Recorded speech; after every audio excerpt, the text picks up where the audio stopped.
Hello दोस्तों, welcome back to my channel grow with Akash. तो हमने लास्ट क्लास में देखा था कि थर्मोडायनेमिक्स होता क्या है, उसे क्यों पढ़ना ज़रूरी है, उसमें क्या क्या पढ़ना होता है, हीट वर्क एनर्जी क्या होता है, उसका कन्वर्जन क्या होता है, वो सब चीज़ें हमने जान ली थी।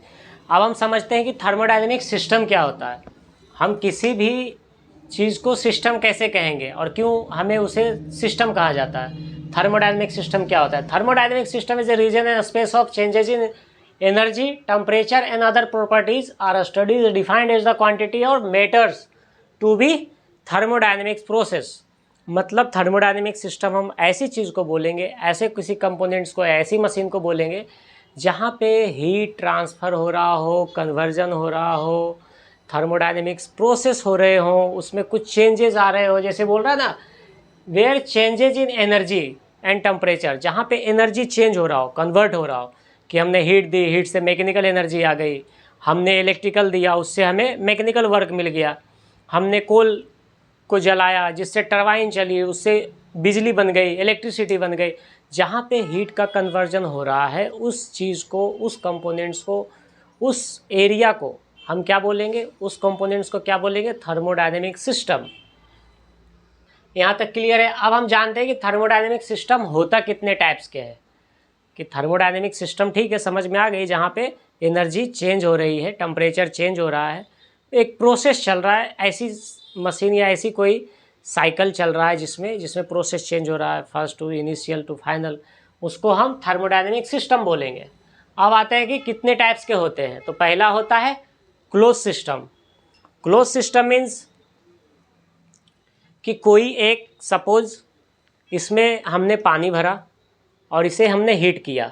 अब क्या है, ऊपर से ये टाइट है, तो इससे क्या होगा, हीट डालने से इसकी हीट टेम्परेचर होगी, या इसमें हमने गर्म पानी या गर्म चाय या कुछ भी ऐसा हॉट वाटर हमने इसमें रखा किसी बोतल में और उसको हमने बंद कर दिया, तो क्या होगा, इससे हीट ट्रांसफ़र होगी, मास ट्रांसफ़र नहीं होगा। मतलब जो इसमें क्वांटिटी है लिक्विड का, वो ट्रांसफ़र बाहर नहीं होगा, क्योंकि ये क्लोज है, ये क्लोज सिस्टम है, ये ओपन नहीं है।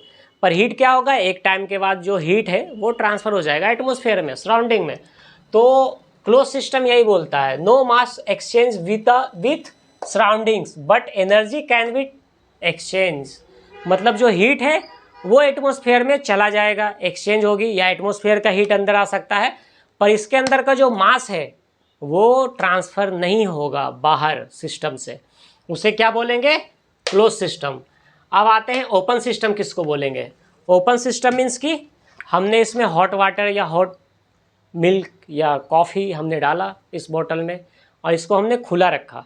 जस्ट एक एग्जांपल ले लेते हैं, cup of T, cup of coffee, कि हमने कॉफ़ी या चाय ली, हमने टेबल पे रखा, तो उसे 5 मिनट के बाद क्या होता है, वो जो चाय का टेम्परेचर था जब वो बन के आया एकदम फ्रेश, और हमने उसे 5 मिनट के अंतराल में रखा कि इसको 5 मिनट के बाद हम पिएंगे या यूज़ करेंगे। उस 5 मिनट के बीच में क्या हुआ, वो कप जबकि खुला है, उसके ऊपर कोई क्लोज सिस्टम वो है नहीं, वो ओपन सिस्टम है, तो क्या होगा, उसमें से हीट तो ट्रांसफ़र होगी ही, साथ साथ क्या होगा, मास भी ट्रांसफ़र होगा। जो अगर कप को आप ध्यान से देखोगे तो जो कप जब आया था वहाँ पे रखने के लिए, जिस टाइम वो क्वांटिटी थी, बाद में उसमें थोड़ा सा चेंजेस आएगा, ऊपर एक लेयर जम जाएगी, उसमें क्या होगा, पहले से जो टेम्परेचर था वो भी कम हो जाएगा और मास भी कम हो जाएगा। क्योंकि क्या हुआ, हीट तो एटमॉस्फेयर में गया ही, ट्रांसफ़र हुआ ही, और वो जो हॉट वाटर या हॉट कोल्ड कॉफ़ी था उससे भी क्या हुआ, मॉइस्चर के फॉर्म में, वेपर के फॉर्म में मास भी ट्रांसफ़र हो रहा था। क्योंकि अगर हमें जानना हो कि मास ट्रांसफ़र कैसे हो रहा है, आप उसके ऊपर एक कप रख दो, जब वो कॉफ़ी ठंडा होगा, हीट जो है वो ट्रांसफ़र हो जाएगा, पर आप उस कप के ऊपर जो आपने प्लेट ढका था उसको उठा के देखोगे तो उसमें मॉइस्चर्स चिपके रहते, जमे रहते प्लेट के ऊपर। अगर हमने उसको कप को नहीं रखा होता तो वो मॉइस्चर क्या होता, वो मास क्या होता, एटमॉस्फेयर में ट्रांसफ़र हो जाता। तो वो है ओपन सिस्टम का एग्जांपल। ओपन सिस्टम क्या बोलता है, both mass and energy can be exchange with surrounding. मतलब उसमें क्या होगा, जो सिस्टम है उसके अंदर का मास भी ट्रांसफ़र हो जाएगा और हीट भी, एनर्जी भी, दोनों ट्रांसफ़र होगा, क्योंकि सिस्टम ओपन है। अब आते हैं आइसोलेटेड सिस्टम के बारे में, जानते हैं कि आइसोलेटेड सिस्टम क्या होता है। आइसोलेटेड सिस्टम बोल सकते हैं जो थर्मल, या बोल सकते हैं जो बोटल्स होते हैं ना, आइसोथर्मल वाले, जो हम लोग हॉट वाटर कोल्ड वाटर रखने के लिए यूज़ करते हैं, कि हमने उसमें कॉफ़ी गर्म करके रखी वो गर्म ही रहेगा, ठंडा रखा तो ठंडा ही रहेगा, उसी को बोलते हैं आइसोलेटेड सिस्टम।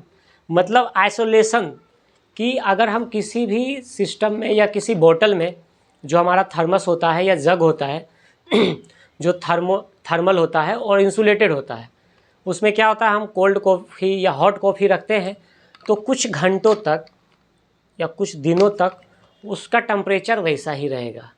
अब वो जो कि क्लोज है, इंसुलेटेड है, तो उससे क्या हो रहा है, ना तो एनर्जी ट्रांसफ़र हो रही है सराउंडिंग में, ना मास ट्रांसफ़र हो रहा है, तो उसको क्या बोलते हैं, isolated system. No exchange of mass और एनर्जी विद द सराउंडिंग, मतलब वो फुल्ली इंसुलेटेड है, उससे ना तो एनर्जी बाहर जाएगी ना मास बाहर जाएगा। पर एक चीज़ और है कि दुनिया में कोई ऐसी सिस्टम बना ही नहीं है, थर्मोडायनेमिक सिस्टम, जो परमानेंटली एनर्जी को क्लोज करके रखे, रोक करके रखे या स्टोर करके रखे। भले ही वो कुछ घंटे तक, कुछ दिन तक या कुछ महीने तक वो इंसुलेटेड सिस्टम में एनर्जी स्टोर कर सकते हैं, पर एक टाइम के बाद धीरे धीरे एनर्जी ट्रांसफ़र हो जाती है, क्योंकि एनर्जी को स्टोर परमानेंटली नहीं किया जा सकता। तो ये जो आइसोलेटेड सिस्टम है, ये क्या करता है, मास और एनर्जी दोनों को ट्रांसफ़र नहीं करता, क्योंकि ये आइसोलेटेड सिस्टम है, ये दोनों को रोक के रखता है। तो थैंक यू सो मच, मिलते हैं नेक्स्ट वीडियो में। आई होप कि आपको ये समझ में आया होगा थर्मोडायनेमिक सिस्टम क्या होता है, कितने टाइप्स के होते हैं। मिलते हैं नेक्स्ट वीडियो में।